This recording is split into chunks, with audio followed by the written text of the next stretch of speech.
Hello, my name is Santiago Castiello. I use he, him pronouns, and I am currently an assistant professor of higher education at Seton Hall University.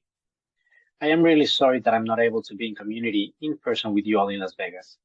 I am currently recording this video from the ancestral lands of the Lenni Lenape people in what is called today New Jersey in the United States. By now, you have hopefully heard from Dr. Sharon Stein a little bit about what the Critical Internationalization Studies Network is, its origins, and its overall hopes and objectives. Since its initial conception by Dr. Stein and her colleagues, the network, as we affectionately refer to it, has grown quite considerably. Precisely because of its nature, the group is a quite open one. It does not have a very formal structure, bylaws, or different membership status. We currently communicate through listservs and a monthly newsletter that, as of now, has attracted the attention of close to 800 thinkers, scholars, and practitioners throughout the world. I guess we could consider all of them as members of the Critical Internationalization Studies Network. It is because of this growth, and given our inherent impulses as scholars who have been socialized in the norms of academia as designed by colonizers, neocolonizers, and settlers, that we are currently in the middle of reimagining how can the network evolve to engage more diverse perspectives while also staying true to its ideals. So even though we don't aspire to have a very formal and very rigid structure, we realized that we needed some sort of coordinating power, which is why my good friend and colleague, Dr. Jhuliane da Silva, and myself humbly accepted Dr. Stein's invitation to serve as co-chairs of the network. But in doing this work, we realized the many complexities, inconsistencies, and incongruencies that we face. And that is precisely what I want to talk to you about. On the one hand, we see the network as a virtual space to debate ideas around the pervasiveness that a single history of internationalization of higher education has had. A story that seems to be mostly about success, benevolence, and the peace-building endeavors that inherently come from engaging globally with diverse others.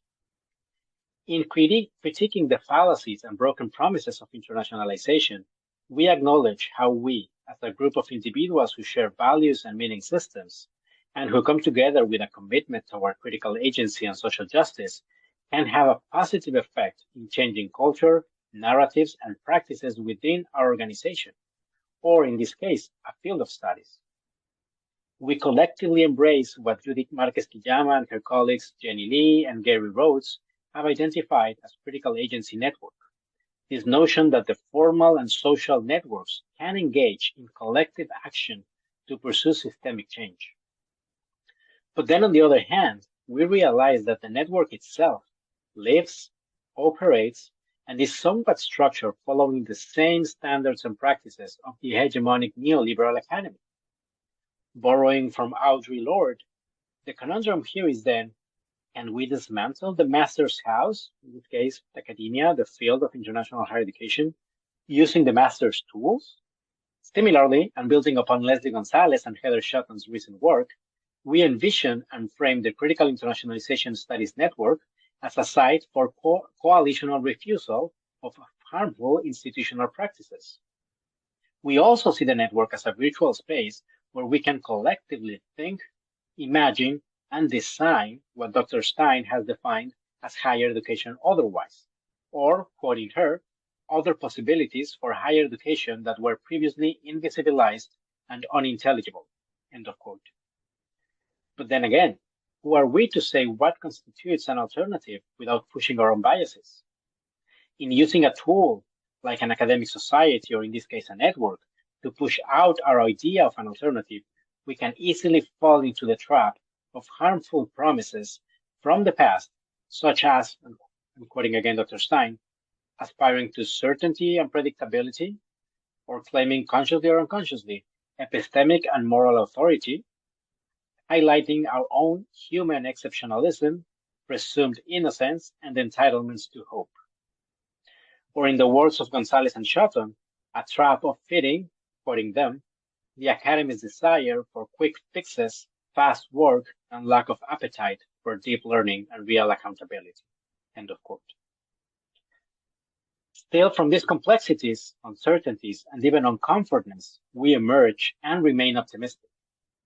We gather and partner to refuse to abide by the neoliberal norms and practices that hold U.S. higher education in place.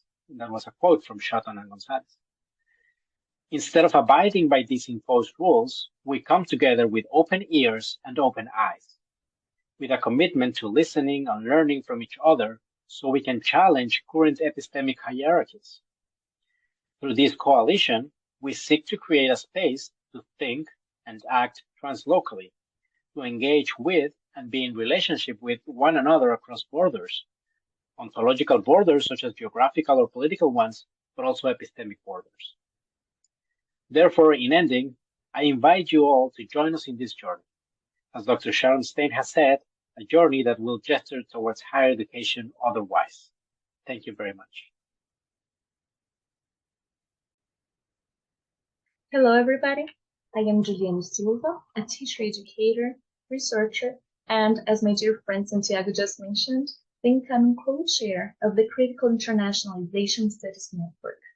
I currently live in Curitiba, Brazil, located on the traditional, ancestral, and unceded territory of the Guarani, Chita, and Caigan people.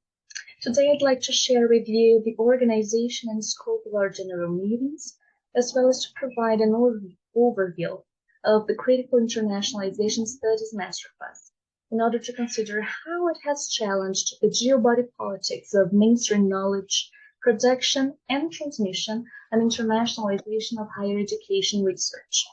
So firstly, as we are a diverse community coming from different parts of the world, our meetings are held online and are recorded in order for those who are interested in the topic discussed on that day to have a chance to watch it if they did not find the time to attend the meeting. The meetings usually take place once a month or every other month, lasting around 60 to 90 minutes, and they offer a rich space to reflect upon critical issues surrounding international education. To guide the conversation, we invite scholars and our own members who wish to share their research and projects with the group. The encounters can assume different formats, including formal presentations followed by questions and answers, informal, more dialogued conversations, and panels, for example. The meeting serves as a rich space in which our different desires, projects, perspectives, investments, and critiques meet, are welcomed, challenged, and find complexities which were not previously considered. These conversations help us navigate the diverse layers and complexities we face when we attempt to advance critical internationalization projects in our institutions and push us forward new directions. This has somehow been one of the goals behind the creation of the Critical Internationalization Studies Masterclass.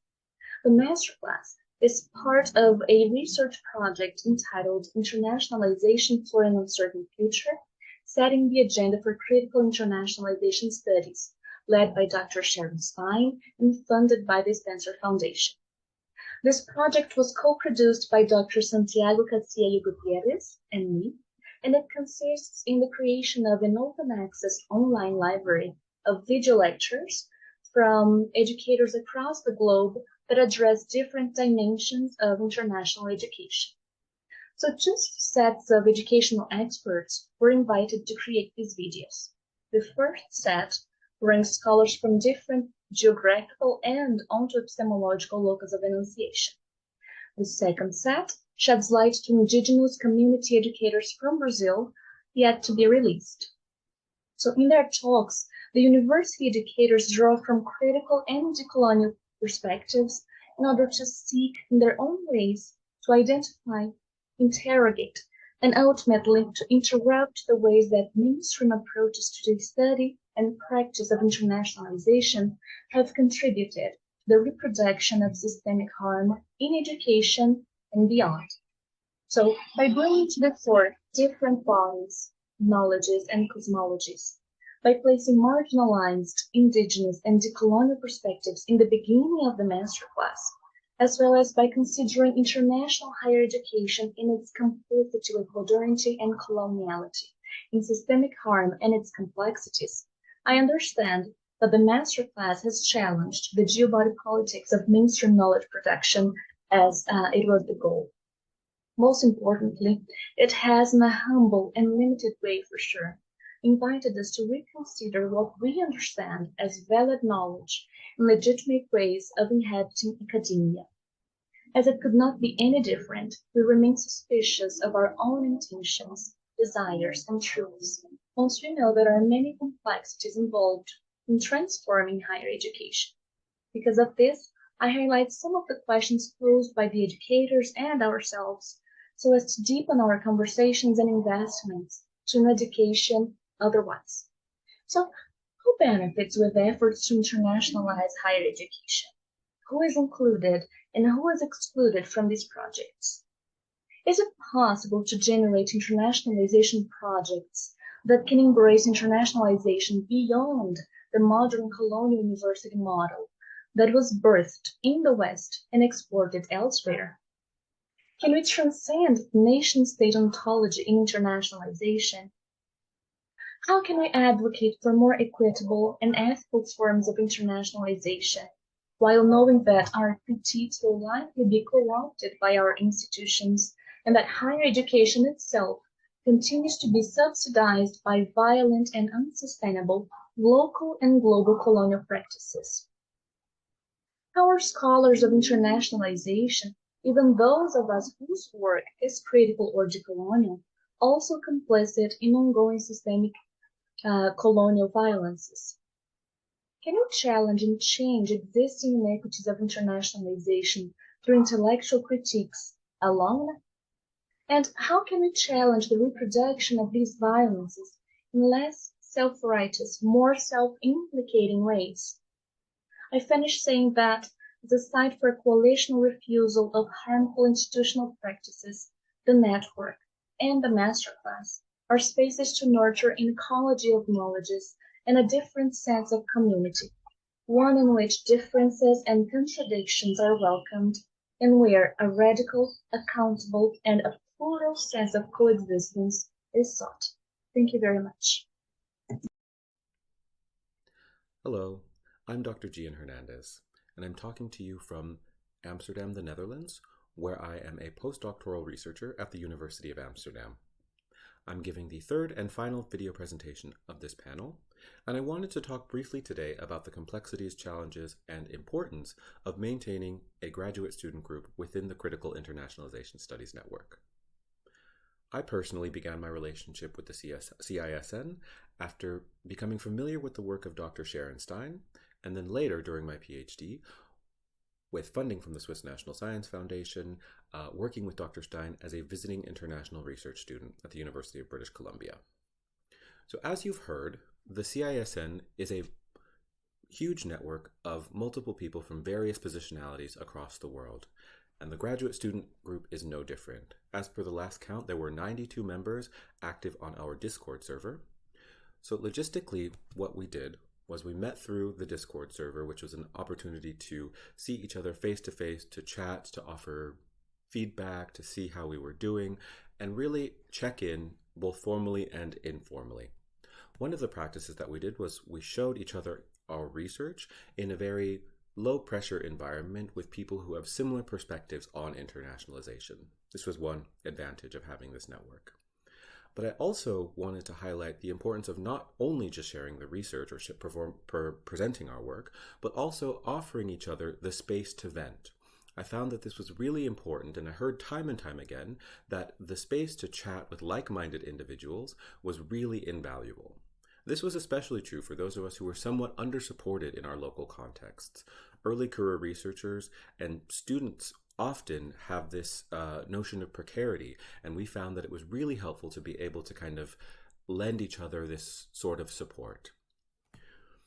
One of the challenges that I faced as someone who was coordinating a little bit behind the scenes was engaging with people in different time zones. Obviously, we were people from the global north, people from the global south, folks in Japan, folks in North America, and this was quite difficult. However, one piece of advice that I could offer for those who are looking to start such a network is shifting the time zones, right? So I myself was in Europe in most cases, and so we would meet kind of at times maybe a little bit inconvenient for those of us in the global north or in Europe, but that allowed folks in the Global South to also participate. And this, I think, really enriched the exchanges that we had during the network. Another piece of advice that I can offer is to advertise the network, right? So this was something that I did on multiple occasions via the main CISN meetings, but also in terms of Twitter, Facebook, LinkedIn, even Instagram. And I think that this also really heightened the numbers and enriched the interactions that we had. This also resulted in support systems or even research or praxis collaborations. So for example, I myself have done some scholarly work with members of the group, and I've seen more senior members, or those who are closer to finishing their PhD or graduate work, provide immensely helpful advice to those just starting out. I've been on both the receiving and giving end of this exchange, and I find it very, very fruitful. So while my current work has led me away from the graduate student group, as I am no longer a graduate student, I understand that the group nevertheless continues to meet, and I would highly recommend that any interested parties reach out and see how they can get involved.